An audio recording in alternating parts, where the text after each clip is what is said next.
sometimes. When I'm in a stressful situation, I have a tendency to snack, sweet or salt mostly. Well, that means this person is still a food addict and they haven't started the program yet. Because the start of this program means that you don't do what you did in the past.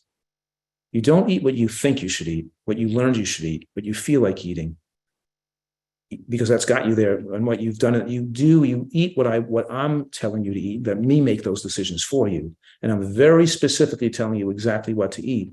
And you're never going to transition to prefer to eat this way or to get rid of your desire and cravings for those foods unless you abstain from them for a period of time.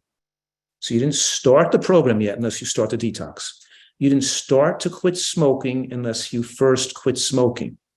You didn't start to get off alcohol unless you first stop imbibing in alcohol.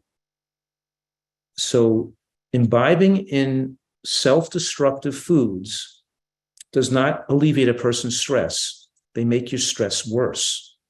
So addictions make a person's stress worse, and they diminish your intellectual ability and your creativity. So at a stressful situation you're not going to be able to solve it while you're still trying to stimulate your brain with dangerous substances. So you haven't begun to do this yet, so you don't know what's going to happen if you do it.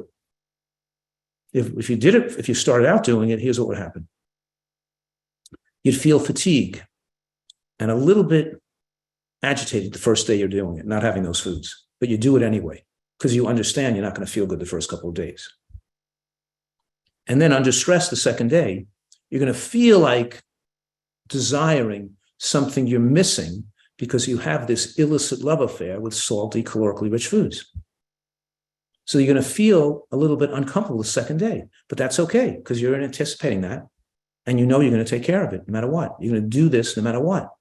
And then by the third day, you're going to start to feel better and you're not going to crave those foods as much. And your headache's going to be gone and your feeling energy is going to go back by the fourth or fifth day. In other words, you're wasting your time because you haven't started the program yet.